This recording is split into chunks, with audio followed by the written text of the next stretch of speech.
Doorbell, what are you doing? Hello, Boobell. I am contemplating and perfecting a practice of introductory strength training.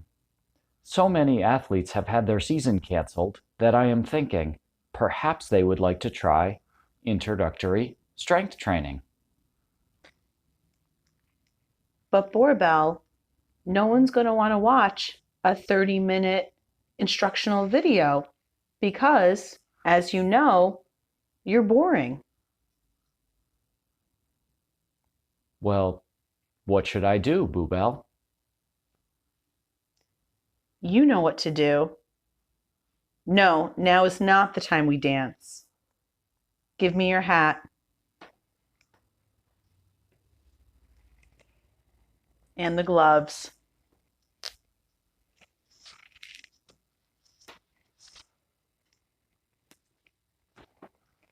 You can keep the glasses. Yes. Hey, Doug, what's up?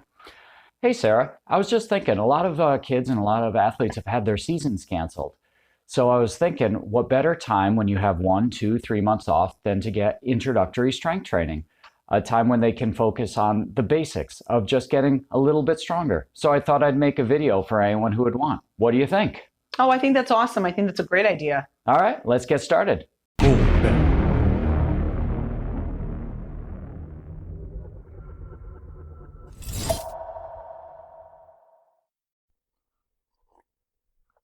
Good afternoon, evening, everybody.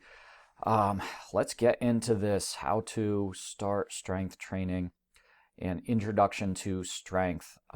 Let's not let perfection be the enemy of good. Let's just get this whole thing put out there and let us not worry about production values. All right, the purpose of this talk here is a guide to progressive strength training at home when only basic equipment is available. So you're stuck, let's date this and say that you're stuck in a quarantine. Could be any quarantine, so we don't know exactly what date it is. Yeah, it's during the quarantine.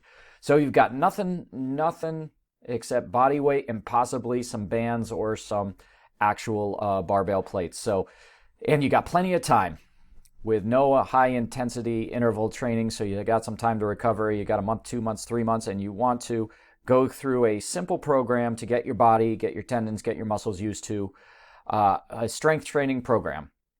This is what we are doing today. So let me introduce myself. My name is Douglas Marks, and there might be some appearances by my online presence Doorbell. So basically where I'm coming from really quickly is I played sports in high school, swimming, running, and lifting, and I was a poor quality athlete, not technical at all, but they pointed me in a direction and I went, hence the swimming and the running. And so I really liked it, and I didn't know any better at the time, so good for me. In the early 2000s, I started up swim coaching, and I spent about 7 or so years coaching an age group program 4 or 5 times a week. My coaching was technique based and training based, so there's about half technique work, half training for training. Yep. In the mid 2010s, I got introduced to powerlifting and strength sports. So I went through a coached 3-year cycle of, I would say, intermediate level powerlifting for my age and for my weight. And during those 3 years, I became for 2 years a moderator for the largest online powerlifting forum, Strong Lifts online community. And part of that is I saw every single post, every single video, every single article uploaded to the online community over a course of 2 years. Currently, after a year and a half break, I'm on a 1-year intermediate powerlifting cycle again at an intermediate level powerlifting, and I have been currently going about 10 months, almost a year, at an elite level strict curling for my age and weight powerlifting training.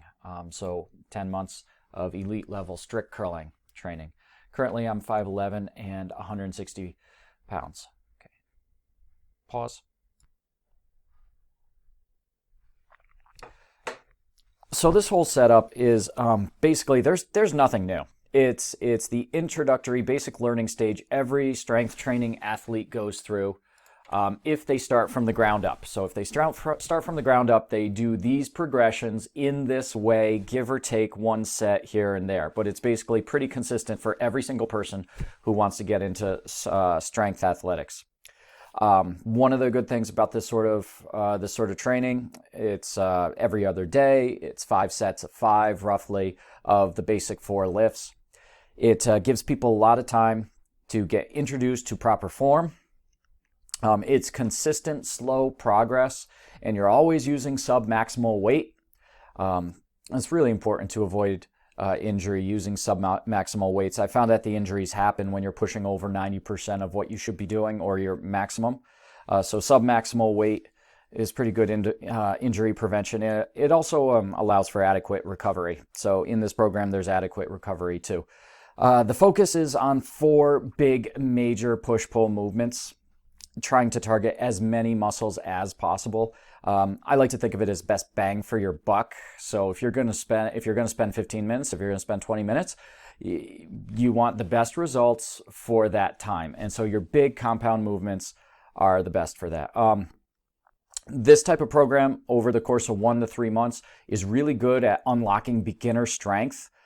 There is so much strength to be unlocked just by teaching your body, using your brain muscle connection to unlock the strength. It's literal. If you don't do resistance, it's literally not unlocked. And just a couple months of consistent exercises unlocks the potential of your actual muscles without actually even building muscles. You can unlock strength that you weren't able to get before just through some resisting training. And that's, people say it's beginner gains, noob gains, but that's really what it is. It's the easiest, best bang for your buck. 85% of all your gains happen within the first half year. And then everything else is after that is maxing it out. But it's so easy to get strength gains in the first. But that's for a different video. Low repetitions. The best part of this program is that there's low repetitions. It's so hard to get injured when you're only doing 75 reps over a week. If you're bench pressing, if you're pressing 75 times over a week, it is so hard to get injured. You are just not using that movement, but you are gaining that strength. So it's low repetitions over the course of a week. Something that I really like right now about the program is it's focusing on a contraction, but then it's focusing equally on a 4-second lengthening eccentric. If you're interested in that, Google eccentric exercise, Google eccentric weightlifting, and if you look up and if you try it, I think you're gonna be a fan. It is, when we say bang for the buck, it is amazing how much extra work you can get for your time by focusing not on lifting a weight, but lowering it down over 4 seconds. This type of program, a 5x5 3 times a week, can easily be incorporated into steady state cardio. And so you can have any kind of jogs, you can have any kind of rows, you can have any kind of run, any kind of steady state cardio, VO2 almost max. And it fits right in with it on off days, and there's not one problem. You're only limited by your motivation on that. There we go. That's good on principles and goals. Pause. So here's your basic program, and it's going to look simple. That's because it is. It's in beginning strength training. Simple works, and when you get complicated, you don't need to be. Simple works. The reason it doesn't work for people is because they're not consistent. They don't put in the mental effort, and they're not consistent week after week after week. It's the simple things is going to you will reach, using simple techniques, you will reach a level you never thought you could. You're struggling with 8 push-ups. Unbelievably how far that will go after 1 to 2 months. And it's all about consistency, doing something simple. There is no magic. The magic is the simplicity, but that doesn't sell clicks. So no one sells the simplicity. Probably at this point, I should say, this basic program is modeled off of 2 that I've known in the last 15, 20 years. Starting Strength by Mark Rippetoe is the baseline, and Strong Lifts 5x5 by Mehdi Hadim. They're the two programs that use this type of starting powerlifting, and they're the ones that pioneered it over the last 20 years. So you can look them up. Everything goes to them with tweaks. Okay, so the basic program is an every other day workout, especially when your weights are low. You don't need a lot of recovery time, so every other day you'll be doing a full workout, sure. And it's based on 4 major exercises: the front squat, the bench press, the curl, and the sumo deadlift. By doing just 4 exercises, we hit some of the biggest groups of muscles in the body. Very few muscles are left out. Like, I get it. I absolutely get it. There's a couple. You can tweak it when you figure out which muscles are left out, which is totally fine. But this is one that you could do at home with limited equipment, without having to have a pull-up bar, and that's the one thing I would add. Okay, so it's sets and reps of those 4 exercises: front squat, bench press, curl, and sumo deadlift. The rest between the sets, no more than 3 minutes. So when the weight is low, when you're just starting out, you could sit and rest for 30 seconds and you're ready to go into your next rep. As you progress through the program, because we want it to be, you progress with weights, you might find that you need more rest. Your maximum level rest is 3 minutes. Okay, once you're resting 3 minutes, you're working, and it's time to cut down from every other day to 2 times a week, because the weight is at the intermediate level, and you can't be doing it every other day. And something that we're really focusing on is lowering the weight with 4 seconds eccentric. So you may curl the weight however fast you want, and then you take it down 1, 2, 3, 4. That is taking your time under tension and multiplying it by 10 or 15. You are going to love the results of eccentric training. So what do we got? If we were doing the workout, you start with some variation of front squat, whether you're doing body weight, whether you're doing with weights, or whether you're doing with bands. 3 sets of 5 repetitions. Now I'm doing 3 sets because the sumo deadlift at the end is also overlapping in some of the muscles, not a lot of the muscles, but some of it. So, and also to keep the workout from becoming too long, you should be totally fine with 3 sets of 5 repetitions. So some people are saying, okay, so what's so magic about 5 repetitions? There's a lot of things that are good about it. Number one, this is the basics, and you don't have a full gym setup. So you're using bands, you're using just a couple weights, or you're using your body weights. So you're not going to be able to go super heavy weights. And if you were to do 3 reps or 1 rep, you'd have to have a lot higher weights. So you're working on 5 reps, which allows you to use lighter weights. Lighter weights allow you to stay away from a dangerous 1 rep max. The heavier the weights are, the more chances are that you are going to injure yourself. So you can still get a good workout with 5 repetitions while keeping the weight low. You're going to know when you can't do it, so you're going to feel when it gets out of your comfort zone, or your safety zones, shall we say. So 5 reps gives you that time to really understand where you are with it. 5 reps also gives you more repetitions to start out with, so you can concentrate on form. And 5 represent, yeah, that's it right there. So safety. We don't have a lot of weights to work with, and economy of motion. Sure, why not? So then we're going to go, front squat, I'll talk about which muscles that hits when we have a example video. Then we go to a bench press equivalent, whether we're doing push-ups, whether we're doing it with a band, or whether we're doing it with a weight on our back. 5 sets of 5 reps. Resting however much we need between each set, not more than 3. Then we're going to go into stand-up curl, 5 sets of 5 reps. And we end with a deadlift variation that hits the back a little bit more and hits the inner thighs a little bit more. 3 sets of 5 repetitions of the sumo deadlift. Okay, so so every subsequent day, increase the weight for an exercise when all sets and reps are completed. So like if you can do all that, 3 by 5, 5 by 5, 5 by 5, 3 by 5, next time you do a workout, increase the weight. See if you can make it. If you can make it, next workout, increase the rate. Um, if you find that you're too tired on an exercise, because at some point the weight's going to become really high. I don't know if we're going to be able to do that at home without a gym, but if you get to the point where the weights are really high and you're still tired from a couple days ago, skip it. Give yourself more rest. The key with strength training, the key is rest. It's not aerobic training.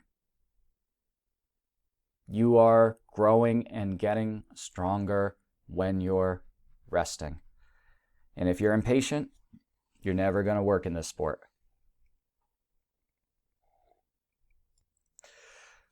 All right, so the problem is we don't have a gym because we're in quarantine town, or whenever you're watching this, and you're just starting out, so you might not need a gym.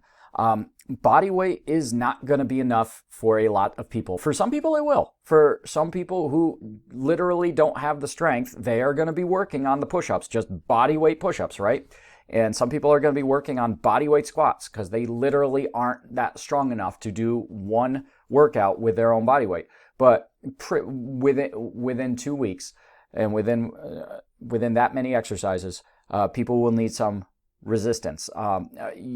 People ask, sure, they say, can't you just do body weight all the time? Well, okay, in order to get the same results from just body weight without resistance, you're going to have to do a lot of reps. And once you're doing a lot of reps, then you get into overuse injuries and you get into a whole different sport. This is introductory strength training, which requires resistance. So if the best way to do it is at a gym, obviously. They've got everything. They've got the weights, they've got the bars. So now we're trying to think, okay, we don't have a gym. What are we going to do at home? Okay, we can start with body weight, guaranteed. Okay, that's great. That's only going to work for a few exercises. So we have some ideas. So possible equipment is body bands. This is going to be suboptimal because bands start out with very little resistance, and as you pull them, the resistance gets better. So they really are not optimal. They are a total different sport, but they can work. Okay, so you're going to want to get something that's some serious body bands. I should probably say the name brand body bands. The name brands are Body Lastic, I think. I think that's a brand I have, question mark? Sure. But there's also bands, off-brand bands that I guarantee are the same thing for same factory in China, okay? And so they got varying colors of different resistance. You're going to look for some, and they're reasonably priced. I mean, there you go, $40 for quite a bit. What you're looking for is handles. You're looking for carabiners on the side. Okay, you're looking for carabiners to connect to the handles, possibly a door jamb, don't care, and some loops there with the handles, loops, and carabiners. You should be able to set up some resistance to your motions, and you should be fine on that. I mean, it's gonna take you far. So the bands were the cheapest, and if you want to create a quarter home gym, maybe even half a home gym, you can create half a home gym for pretty cheap, and you can do quite a bit of these exercises without a squat cage, without safety bars. You won't need safety bars. Okay, you can do a lot with just a couple bars and a couple weights. Okay, so now we're going over some possible equipment going further. It's going to cost a little bit more, and you're going to need some room in your place to store them, right? So we're working with free weights right now. So first off, we always use 2-inch Olympic weights, because if you ever upgrade, no one uses the 1-inch. It's always the 2-inch, and if you ever want to upgrade to something, you're going to want 2-inch. It's just the way to go. Simple as that. Okay. We can use one of the bendy curl bars. So they're about $50 for a bendy curl bar. You can get them cheaper, but you want the one that's going to you want the one that's going to hit like 200 pounds on it. Okay, it's just a better curl bar. Holds up to 200 pounds. Olympic weights, you could probably find them on Craigslist. Okay, just make sure they have the 2-inch. Craigslist, probably local ones. It doesn't matter if they're new and shiny, just that they work.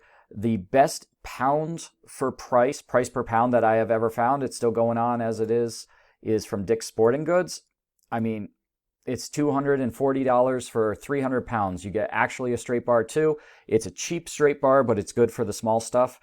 For beginning powerlifting, it's a cheap straight bar. For beginning's fine. And it's got 45, 35, 25, 10, 2 5s, and a 2.5. Literally, this is almost all you will need as introductory. And it's for $240. There's no other place with that pound for price ratio unless you get them used from online. And you're going to want these collars.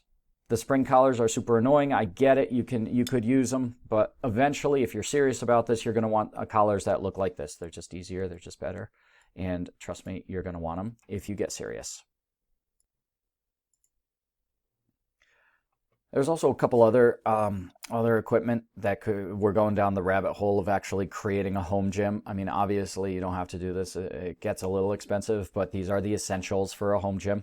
Once again, we're working with 2-inch Olympic weights. Okay, they're dumbbell bars. If you have the weight plates, you don't need to get dumbbells. Okay, because we've got these dumbbell bars, $30 each. Your collars go on the side. You can put you can put 25 pounds on each and have a 50-pound dumbbell. You can put 70 pounds and have a 70-pound dumbbell. Okay, so if you're going to get the weights, don't buy dumbbells. Get the dumbbell bars to work with them.